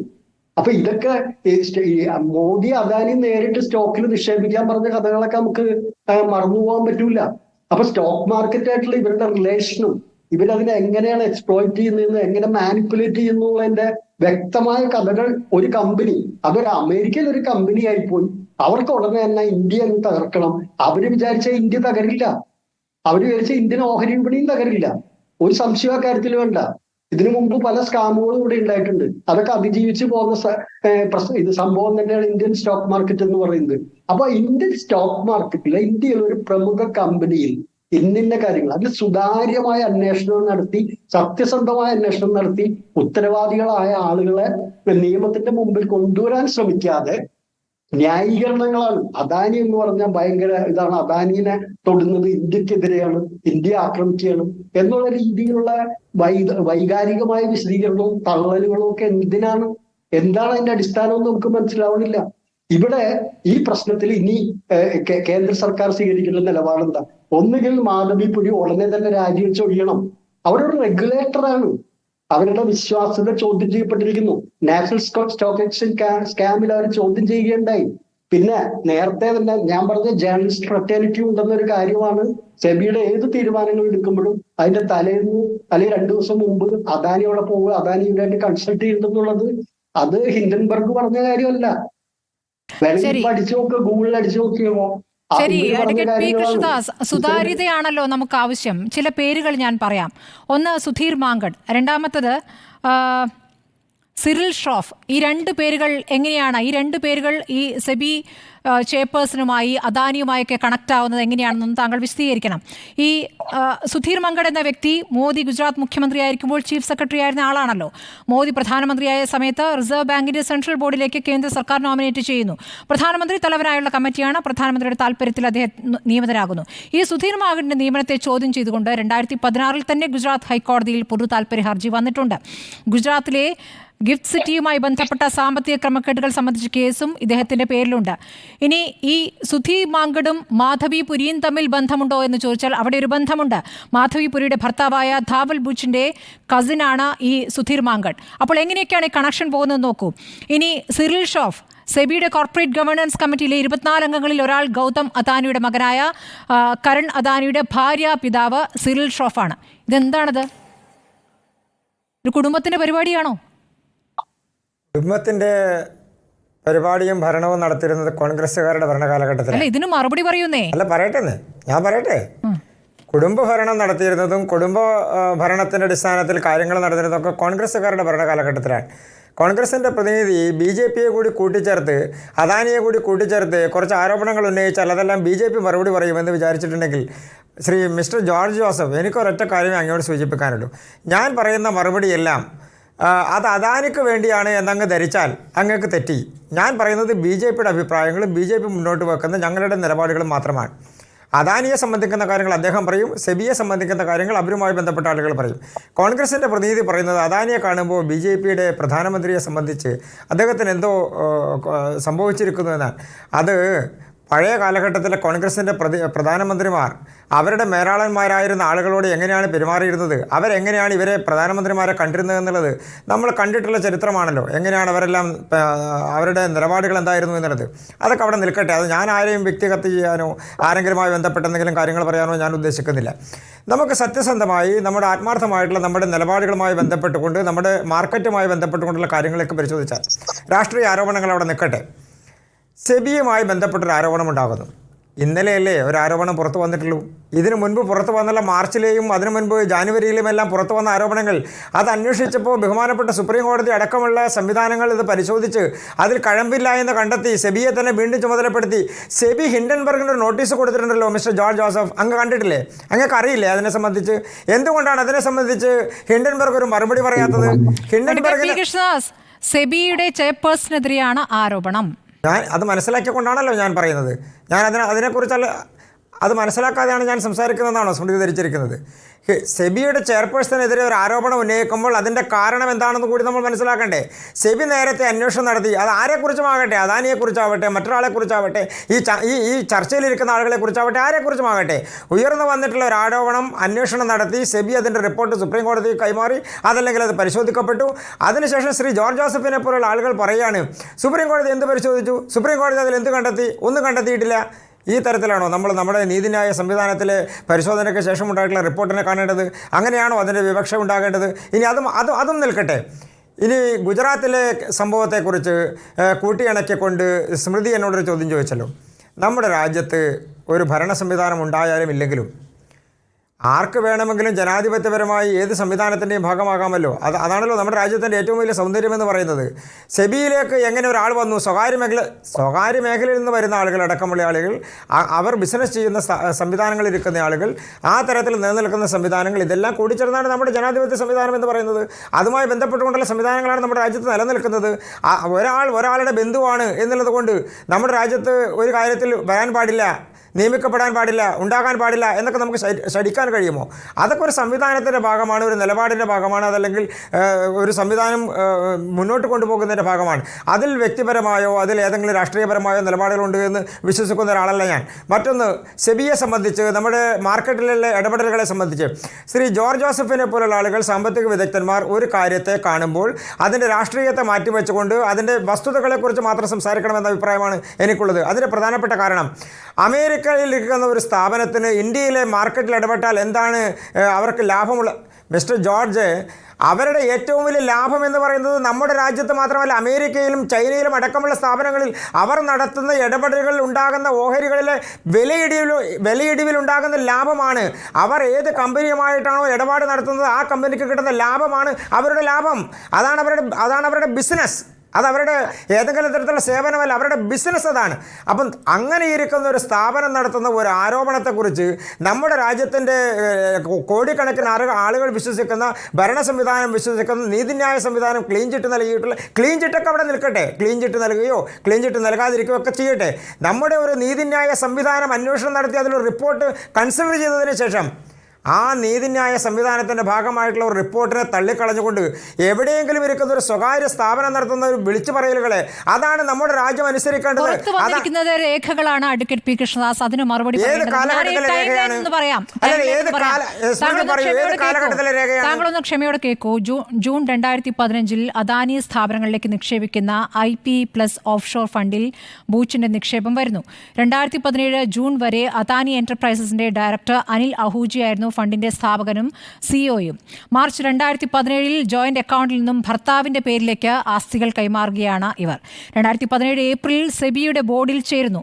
2017 ഫെബ്രുവരി 2018 മാധവി ബൂച്ചിന്റെ ഓഹരി മൂല്യം ഉയരുന്നു. 2019 ഏപ്രിൽ ഇന്ത്യയിൽ ആദ്യത്തെ റിയൽ എസ്റ്റേറ്റ് ഇൻവെസ്റ്റ്മെന്റ് എന്ന നിലയിൽ ബ്ലാക്ക് സ്റ്റോണിന് അംഗീകാരം ലഭിക്കുന്നു. ജൂൺ 2019 ഭർത്താവ് ധവൽ ബൂച്ചിനെ ബ്ലാക്ക് സ്റ്റോണിന്റെ സീനിയർ അഡ്വൈസറായി നിയമിക്കുന്നു. 2022 മാധവി ബൂച്ചിനെ സെബി ചെയർപേഴ്സണായി നിയമിക്കുന്നു. വൻകിട കോർപ്പറേറ്റുകളുടെ കേസുകൾ അന്വേഷിക്കാൻ തയ്യാറായ സൂപ്പർ സ്റ്റാർ റെഗുലേറ്റർ അജയ് ത്യാഗിയെ മാറ്റിക്കൊണ്ടാണ് മാധവിയുടെ നിയമനം. അപ്പോൾ അതിലൊരു താല്പര്യമുണ്ട്. 2023-24 അദാനിയെ അന്വേഷിക്കാനുള്ള കമ്മിറ്റിക്ക് സുപ്രീം കോടതി അംഗീകാരം നൽകുന്നു. കമ്മിറ്റി ചെയർമാൻ ശുപാർശകൾ സ്വീകരിക്കുകയും അദാനി ഗ്രൂപ്പിൽ നിക്ഷേപിക്കുന്ന ഓഫ്ഷോർ ഫണ്ടുകളുടെ FBI ഉടമകളുടെ വിശദാംശങ്ങൾ ലഭിക്കാൻ കഴിയില്ല എന്ന് സുപ്രീം കോടതി അറിയിക്കുകയും ചെയ്തിരിക്കുന്നു. 2024 ഓഗസ്റ്റ് 10 അദാനി കമ്പനികളിൽ സെബി ചെയർപേഴ്സന് നിക്ഷേപമുണ്ടെന്ന വാർത്ത ഹിൻഡൻബർഗ് പുറത്തുവിടുന്നത്. ഇതാണ് ഇതിൻ്റെ ഒരു ടൈം ലൈൻ. 2015 മുതലുള്ള കാര്യങ്ങൾ താങ്കൾ കേട്ടല്ലോ. നമ്മളിപ്പോൾ പറഞ്ഞു വരുന്നത് പുറത്ത് അദാനിയുടെ പേപ്പർ കമ്പനികളിൽ ഇവർക്കുണ്ടായ നിക്ഷേപത്തെക്കുറിച്ചാണ്. അപ്പോൾ ഈ അമേരിക്കയുടെ താല്പര്യമെന്ന് പറയുമ്പോൾ മറ്റ് രാജ്യങ്ങളിൽ കൊണ്ടുപോയി നിക്ഷേപിച്ചിരിക്കുന്നു എന്നതിൻ്റെ വിവരങ്ങളടക്കം പുറത്തു വരുമ്പോൾ എന്തായാലും മാധവി ബൂച്ച് ഒരു സെബിയുടെ ചെയർപേഴ്സണാണല്ലോ. താങ്കളിപ്പോൾ മറുപടി പറയുകയാണെങ്കിൽ മാധവി ബൂച്ചിൻ്റെ ഒരു വക്താവ് എന്ന നിലയ്ക്കല്ലല്ലോ പറയേണ്ടത്. അത് അന്വേഷിക്കേണ്ടതാണെങ്കിൽ അന്വേഷിക്കാം എന്ന രൂപത്തിലുള്ള മറുപടി എന്തുകൊണ്ടാണ് വരാത്തത്? അന്വേഷിക്കണ്ട എന്ന് ഞാൻ പറഞ്ഞു, അന്വേഷിക്കണ്ട എന്ന് BJP പറഞ്ഞു, അന്വേഷിക്കണ്ട എന്ന് കേന്ദ്ര സർക്കാർ പറഞ്ഞു. നിങ്ങളങ്ങ് ധാരണയിലെത്തി ഇത് അന്വേഷിക്കാൻ പോകുന്നില്ല, ഇതിനെ സംബന്ധിച്ച് ഒന്നും നടക്കാൻ വേണ്ടി പോകുന്നില്ല. ശ്രീ ജോർജ് ജോസഫും അതുപോലെ തന്നെ കോൺഗ്രസിൻ്റെ പ്രതിനിധിയും പറയുന്നത് ഇവിടെ ഇനി ഒന്നും നടക്കാൻ പോകുന്നില്ല. ഹിൻഡൻബർഗ് പറഞ്ഞത് അങ്ങ് സത്യമായി വിശ്വസിച്ചുകൊണ്ട് നമ്മളെല്ലാം അതുമായി ബന്ധപ്പെട്ടുകൊണ്ട് മുന്നോട്ട് പോകണം. നിങ്ങളോട് ആര് പറഞ്ഞതൊന്നും അന്വേഷിക്കില്ല എന്ന്? സെബി അന്വേഷിച്ചില്ലേ നേരത്തെ വന്ന ആരോപണം? അത് സുപ്രീം കോടതി പരിശോധിച്ചില്ലേ? അപ്പോൾ അന്വേഷണം നടക്കേണ്ട ഏജൻസി ഏതാണോ, അന്വേഷണം നടത്തേണ്ട സംവിധാനം ഏതാണോ, നിയമ സംവിധാനത്തിൽ, ഭരണഘടനാ സംവിധാനത്തിൽ, അതല്ലെങ്കിൽ നമ്മുടെ അഡ്മിനിസ്ട്രേറ്റീവ് സംവിധാനത്തിൽ ആരാണോ അന്വേഷണം നടത്തേണ്ടത് അവർ അന്വേഷിച്ചില്ലേ? സുപ്രീം കോടതി വേറെ ആരെ ചുമതലപ്പെടുത്തിയത്? എന്നെയോ നിങ്ങളെ അല്ലല്ലോ, സെബിയല്ലേ വീണ്ടും ചുമതലപ്പെടുത്തിയത്. അപ്പോൾ നമ്മുടെ രാജ്യത്ത് ആരോപണങ്ങൾ ഉണ്ടാകുമ്പോൾ നമ്മുടെ രാജ്യത്തുണ്ടാകുന്ന അത് ഷെയർ മാർക്കറ്റിനെ സംബന്ധിച്ചാണെങ്കിലും ബിസിനസ് സംവിധാനത്തെ സംബന്ധിച്ചാണെങ്കിലും അത് അന്വേഷിക്കേണ്ട ഏജൻസി ഏതാണോ അവർ അന്വേഷിക്കുകയല്ലേ. ആരോപണം ഉയർന്നത് അവർ തന്നെ ഇനി അന്വേഷിക്കുമെന്നാണോ താങ്കൾ പറയുന്നത്? സെബിയുമായി ബന്ധപ്പെട്ടാണ് ഇപ്പോൾ ഗുരുതരമായ ആരോപണം വരുന്നത്. സെബി ചെയർപേഴ്സണുമായി ബന്ധപ്പെട്ടാണ് ആരോപണം വരുന്നത്. അപ്പോൾ ഇനിയും സെബി അന്വേഷിക്കട്ടെ എന്ന് സുപ്രീം കോടതിക്ക് പറയാനാവില്ലല്ലോ. താങ്കൾ പറഞ്ഞതുപോലെ ഇനിയും പക്ഷേ സുപ്രീം കോടതിയിലേക്ക് ഹർജി പോകുമെന്നുള്ള കാര്യം ഉറപ്പാണ്. JPC അന്വേഷണത്തിലേക്ക് പോയില്ലെങ്കിൽ സുപ്രീം കോടതിയിലേക്ക് പുതിയ തെളിവുകളുടെ അടിസ്ഥാനത്തിൽ അന്വേഷണം ആവശ്യപ്പെട്ടുകൊണ്ട് ഹർജി പോകുമെന്നുള്ള കാര്യം ഉറപ്പാണ്. പ്രതി നമ്മുടെ രാജ്യത്ത് ആരോപണ വിധേയൻ തന്നെ സ്വയം കേസന്വേഷിക്കുന്ന സംവിധാനം രാജ്യത്ത് ഉണ്ടായിട്ടില്ലല്ലോ. അങ്ങനെ ഒരു സംവിധാനം നമ്മുടെ രാജ്യത്ത് ഇല്ലല്ലോ.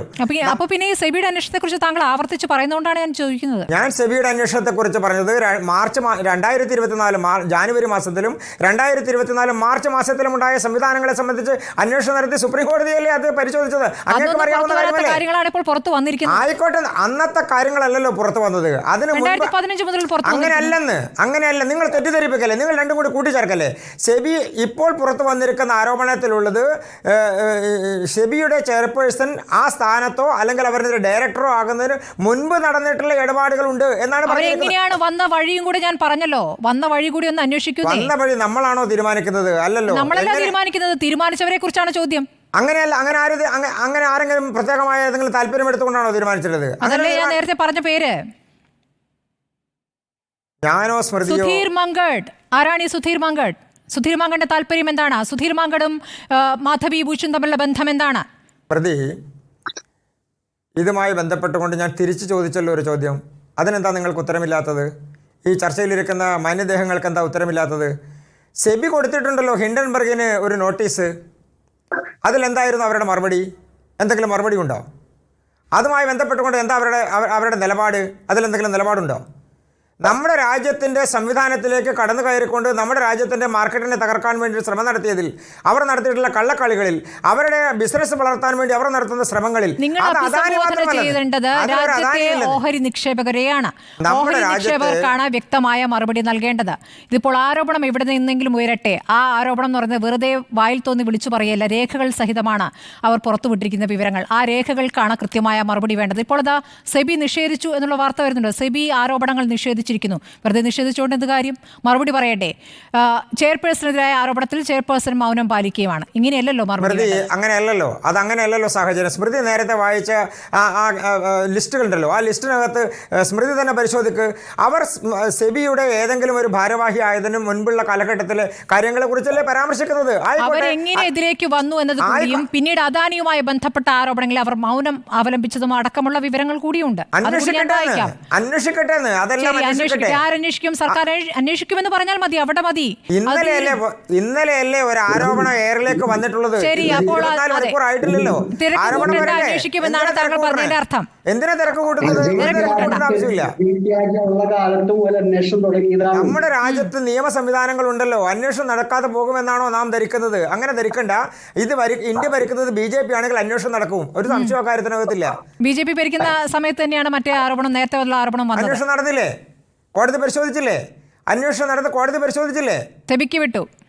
ആ സെബിയല്ലേ ഒരു അന്വേഷണ ഏജൻസി. നമ്മുടെ രാജ്യത്ത് ഒരു ക്രൈം ഉണ്ടായാൽ അത് അന്വേഷിക്കുന്ന ഏജൻസി പോലീസല്ലേ? എന്നതുപോലെ തന്നെ ഒരു സെക്യൂരിറ്റി സംവിധാനവുമായി ബന്ധപ്പെട്ട്, സെക്യൂരിറ്റി മീൻസ് ഷെയർ മാർക്കറ്റുമായി ബന്ധപ്പെട്ടുകൊണ്ടാകുന്ന ഒരു സംവിധാനം. ആ സംവിധാനത്തെക്കുറിച്ച് അന്വേഷിക്കേണ്ട ആരാണ്? അതിൻ്റെ ബോർഡ് ഏതാണ്? അതിൻ്റെ അന്വേഷണ ഏജൻസി ഏതാണ്? സെബിയാണ്. ആ സെബിയല്ലേ അന്വേഷിക്കുന്നത്. നമ്മുടെ രാജ്യത്തിന്റെ നിയമം അനുസരിച്ചല്ലേ പോകാൻ വേണ്ടി കഴിയും. ആ സെബിയാണ് അദാനിക്ക് ക്ലീൻ ചിറ്റ് നൽകിയിരുന്നത്. ഇപ്പോൾ ആ സെബിയുമായി ബന്ധപ്പെട്ടാണ് പുതിയ ആരോപണം. എനിക്ക് അദാനിക്ക് ക്ലീൻ ചിറ്റ് നൽകിയോ? വേറെ ആർക്കെങ്കിലും? ഇതിങ്ങനെ വട്ടത്തിൽ കറങ്ങിയാണല്ലോ ശ്രീകൃഷ്ണ. ആർക്ക് ക്ലീൻ ചിറ്റ് നൽകി എന്നുള്ളതല്ല സ്മൃതി അതിൽ പ്രശ്നം. അന്വേഷണം നടത്തുന്ന ഏജൻസി അന്വേഷണം നടത്തിയോ? അത് ബഹുമാനപ്പെട്ട കോടതി പരിശോധിച്ചോ? അത്രമാത്രമേ അതിനകത്ത് പ്രശ്നമുള്ളൂ. അറിയേണ്ടത്. ശ്രീ അനൂപ്, ഇപ്പോൾ സെബിയുടെ മറുപടി കണ്ടല്ലോ. 24 അദാനിക്കെതിരായ 24 ആരോപണങ്ങളിൽ 23 അന്വേഷണം പൂർത്തിയായി കഴിഞ്ഞിരിക്കുന്നു. ഇനി ഒരു ആരോപണത്തിൽ മാത്രമേ അന്വേഷണം ബാക്കിയുള്ളൂ എന്നുള്ളതാണ്. എന്താണ് പറയാനുള്ളത്? സെബിയുടെ മറുപടിയുടെ ആധികാരികതയാണ് ഇപ്പോൾ ചോദ്യം ചെയ്യപ്പെട്ടിരിക്കുന്നത്. ഈ അന്വേഷണം നടത്തിയ ഏജൻസിയുടെ വിശ്വാസ്യത തന്നെ ചോദ്യം ചെയ്യപ്പെട്ട സാഹചര്യത്തിൽ തീർച്ചയായും ഒരു പുനരന്വേഷണം ആവശ്യമാണ് എന്ന് സാമാന്യ ബുദ്ധിയുള്ള ഏത് വ്യക്തിക്കും മനസ്സിലാവും. ഇവിടെ BJPയുടെ പ്രതിനിധി പറയുന്നത് കോൺഗ്രസ്സുകാരനായി ഞാൻ ഉന്നയിച്ച ആരോപണങ്ങൾക്ക് മറുപടി പറയാനില്ല എന്നാണ്. അദ്ദേഹത്തിന് മറുപടി പറയാൻ കഴിയില്ല. അദ്ദേഹം ഇപ്പോൾ പറഞ്ഞുകൊണ്ടിരിക്കുന്നത് എന്താ? രാജ്യസ്നേഹം. രാജ്യത്തിൻ്റെ പ്രധാനമന്ത്രി തന്നെ അന്താരാഷ്ട്ര സമൂഹത്തിന് മുന്നിൽ വിവസ്ത്രനായി നിൽക്കുകയാണ്. രാജ്യസ്നേഹത്തിൻ്റെ ഏതെങ്കിലും പുതപ്പ് കൊണ്ട് അത് പരിഹരിക്കാൻ കഴിയില്ല. ഇപ്പോൾ അമേരിക്ക വലിയ അലർജിയാണെന്നാണ് പറയുന്നത്. ഇപ്പോൾ ഡൊണാൾഡ് ട്രംപിൻ്റെ തെരഞ്ഞെടുപ്പിൽ തന്നെ ഇവിടെ മോദി ഇടപെട്ട രീതി നമ്മൾ കണ്ടതാണ്. കെന്നഡിയൊക്കെ ഭരിക്കുമ്പോൾ ജവഹർലാൽ നെഹ്റുവിനൊക്കെ ഉണ്ടായ അന്താരാഷ്ട്രമായൊരു വലിപ്പമുണ്ടായ സന്ദർഭത്തിൽ പോലും ഒരു രാജ്യത്തിൻ്റെ തെരഞ്ഞെടുപ്പിൽ നമ്മൾ ഇടപെട്ടിട്ടില്ല. അതിൻ്റെ പേരിൽ അപഹാസ്യനായിട്ടില്ല. പക്ഷേ അമേരിക്കയുടെ തെരഞ്ഞെടുപ്പിൽ ഇടപെടുന്നു. അമേരിക്കയുമായി പല കാര്യങ്ങളിൽ അവിഹിത ബന്ധങ്ങൾ ഉണ്ടാക്കുന്ന ആളുകൾ ഇപ്പോൾ അമേരിക്കയിൽ നിന്ന് വരുന്നൊരു സ്ഥാപനം അത് അമേരിക്കയുടെ അജണ്ടയാണെന്നൊക്കെ പറയുമ്പോൾ അതിലെ പരിഹാസ്യത തിരിച്ചറിയപ്പെടും. ഇപ്പോൾ ഇവിടെ വ്യാപകമായി സംഭവിക്കുന്നത് എന്താ? ഇന്ത്യയുടെ സമ്പത്ത് മറ്റ് വിദേശ രാജ്യങ്ങളിലേക്ക് കടത്താനുള്ള ആസൂത്രിതമായ പരിപാടിയാണ്. കൊളോണിയൽ ഭരണകാലത്ത് ഗോപാലകൃഷ്ണ ഗോഖലെ അവതരിപ്പിച്ച ഡ്രെയിൻ തിയറിയുണ്ട്. ഇന്ത്യയുടെ സമ്പത്ത് ഇംഗ്ലണ്ടിലേക്ക് കടത്തുന്നു എന്ന് പറഞ്ഞതുപോലെ മൗറീഷ്യസിലേക്ക്, അതുപോലെ മറ്റ് രാജ്യങ്ങളിലെ നീഴൽ കമ്പനികളിലേക്ക് സംഘടിതമായി മോദി അനുചരന്മാരും കടത്തുന്നു എന്നാണ് പറയുന്നത്. കഴിഞ്ഞ ഡീമോണിറ്റൈസേഷന്റെ സമയത്ത് മൻമോഹൻ സിംഗ് ഇന്ത്യൻ പാർലമെന്റിൽ പറഞ്ഞ വാചകമില്ലേ, ഈ organised loot and legalised plunder എന്ന് പറയുന്നത് ഇവിടെ ആവർത്തിക്കുകയാണ്. ഒരു രാജ്യത്തിൻ്റെ ആഭ്യന്തര സമാധാനം ഇവിടെ ഈ സംഘപരിവാർ ഭരണകൂടം അതിനെ ശിഥിലമാക്കുന്നതിനോടൊപ്പം സാമ്പത്തിക സ്വാശ്രയത്തിനെ തകർക്കുന്ന നടപടികളുമായി മുന്നോട്ട് പോവുകയാണ്. ഏതാനും ചിലരുടെ ഇംഗിതങ്ങൾക്കനുസരിച്ച്, ഏതാനും ചില കോർപ്പറേറ്റുകൾക്കനുസരിച്ച് രാജ്യഭരണത്തെ തന്നെ സംവിധാനം ചെയ്യുന്ന രീതിയിലേക്ക് ഈ സർക്കാർ പോകുമ്പോൾ ശ്രീലങ്ക പോലുള്ള അയൽ രാജ്യങ്ങളുണ്ടായ അനുഭവങ്ങൾ നമ്മൾ ഓർമ്മിക്കണം. ഒരു വളരെ ശക്തമാണെന്ന് കരുതിയ, അങ്ങനെ ധരിപ്പിച്ചിരുന്ന ശ്രീലങ്കയുടെ സമ്പദ് വ്യവസ്ഥ തകർന്നടിച്ചതിന് ഉദാഹരണങ്ങളുണ്ട്. ആ രീതിയിലേക്ക് ഈ രാജ്യത്തെ നയിക്കാനാണ് മോദിയും കൂട്ടും പരിശ്രമിക്കുന്നത്. അതാണ് പ്രതിപക്ഷം ചോദ്യം ചെയ്യുന്നത്. ഇവിടെ ചില താല്പര്യങ്ങൾ, ഇപ്പോൾ ശ്രീലങ്കയിലെ പോർട്ടുമായി ബന്ധപ്പെട്ട് തന്നെ അദാനിയുടെ പാർട്ട്ണർഷിപ്പിൽ അത് വന്നതിനെ കുറിച്ച് തന്നെ നിരവധി ആരോപണങ്ങൾ ഉയർന്നിട്ടുണ്ട്. ഇന്ത്യൻ എംബസിയാണ് അദാനി അതിലേക്ക് ശുപാർശ ചെയ്യുന്നത്. രാജ്യത്തിനകത്തും പുറത്തും രാജ്യ താല്പര്യങ്ങളെ ബലി കഴിച്ചുകൊണ്ട് അദാനി കാര്യങ്ങൾ തീരുമാനിക്കുന്ന ഒരു സ്ഥിതി സംജാതമായിരിക്കുന്നു. ഇതിപ്പോൾ ഹിൻഡൻബർഗ് റിപ്പോർട്ടിന്റെ പുറത്തു വന്ന് ഉടനെ ഉന്നയിക്കപ്പെട്ട ആരോപണങ്ങളല്ല. അതിനു മുൻപേ തന്നെ സജീവമായി പല ആളുകളും നിരന്തരം ഉന്നയിച്ചുകൊണ്ടിരിക്കുന്ന കാര്യങ്ങളാണ്. ഹിൻഡൻബർഗ് റിപ്പോർട്ട് വന്നതോടുകൂടി അത് വേറൊരു തരത്തിലേക്ക് വന്നിരിക്കുന്നു. ഈ പറയുന്ന തരത്തിൽ പല ആധികാരികമായി പല സംഭവങ്ങളും പുറത്തു കൊണ്ടുവന്ന ഒരു സ്ഥാപനത്തിന്റെ ഭാഗത്തു നിന്ന് തരം റിപ്പോർട്ട് ഉണ്ടായിരിക്കുന്നു. അത് അന്വേഷിക്കണമെന്ന് പറയുന്നത്. ആ അന്വേഷിക്കണമെന്ന ആവശ്യത്തോട് പോലും, ഇത്ര പ്രധാനപ്പെട്ട ഒരു കാര്യത്തിൽ പോലും ഇത്ര സമയമായിട്ടും രാജ്യത്തെ ഭരണകൂടം സംവിധാനം പ്രതികരിക്കാൻ തയ്യാറായില്ല എന്നുള്ള പറഞ്ഞു. പക്ഷേ ഈ കാര്യത്തിൽ ഇതിനെ മൂടി വെക്കാൻ കഴിയാത്ത തരത്തിലേക്ക് ഇത് വികസിച്ചിട്ടുണ്ട്. ജോയിന്റ് പാർലമെന്ററി കമ്മിറ്റിയുടെ അന്വേഷണം പ്രതിപക്ഷം ആവശ്യപ്പെടുന്നു. അത്തരമൊരു ആവശ്യവുമായി വരും ദിവസങ്ങളിലും പ്രതിപക്ഷം മുന്നോട്ട് പോകും. മോദി കൂടുതൽ എക്സ്പോസ് ചെയ്യപ്പെടുമെന്നുള്ള കാര്യത്തിൽ ഒരു സംശയവും വേണ്ട. ശരി, ശ്രീ ജോർജ് ജോസഫ്, ഇതിപ്പോൾ എങ്ങനെ അവസാനിക്കാനാണ് സാധ്യത? വീണ്ടും കോടതിയിലേക്ക് പോകാനുള്ള സാധ്യതയാണോ കാണുന്നത്? തീർച്ചയായിട്ടും സ്മൃതി, അതായത് ഇതിപ്പോ പുതിയൊരു, അതായത് അന്വേഷണം നടത്താൻ പറഞ്ഞ ഏജൻസി പോലീസാണ് അന്വേഷിക്കണമെങ്കിൽ ആ പോലീസ് തന്നെ ക്രൈമിൽ ഇൻവോൾവ് ആണ് എന്നുള്ള റിപ്പോർട്ടാണ് പുറത്തു വന്നിരിക്കുന്നത്. അതുകൊണ്ട് തീർച്ചയായിട്ടും ഫർദർ അന്വേഷണം വേറൊരു രീതിയിലേക്ക് പോകണം. പിന്നെ നേരത്തെ നമ്മളിവിടെ സൂചിപ്പിച്ച ഈ സെബി അന്വേഷണം നടത്തി 23 കാര്യത്തിൽ അന്വേഷണം നടത്തി. സെബി ഇതുവരെ ഒരു പ്രധാനപ്പെട്ട കാര്യം ഈ ഹിൻഡൻബർഗ് ഉന്നയിക്കുന്നത്, ഈ ഗൗതം അദാനിയുടെ ജ്യേഷ്ഠൻ വിനോദ് അദാനി എന്ന് പറയുന്ന വ്യക്തി ദുബായ് കേന്ദ്രീകരിച്ച് 40ഓളം ഷെൽ കമ്പനികൾ നടത്തുന്നു. ആ ഷെൽ കമ്പനികളിലൂടെ ലോകത്തിന്റെ പല ഭാഗത്തു നിന്നുള്ള ഇതുപോലെയുള്ള അൺഅക്കൗണ്ടഡ് മണി റൂട്ട് ചെയ്യപ്പെടുന്നു. ആ റൂട്ട് ചെയ്യപ്പെടുന്ന മണി ഷെൽ കമ്പനിയിലും മൗറീഷ്യസിലും ഷെൽ കമ്പനിയിലും ഒക്കെ ഇൻവെസ്റ്റ് ചെയ്തതായിട്ട് കാണിച്ച് അവിടുത്തെ പ്രോഫിറ്റായി കാണിച്ച് ഇങ്ങോട്ടേക്ക് വരുന്നു എന്നുള്ള ഗൗരവമേറിയ ആരോപണം ഉന്നയിച്ചിട്ട് വിനോദ് അദാനിക്ക് ഒരു നോട്ടീസ് കൊടുത്തിട്ടുണ്ടോ?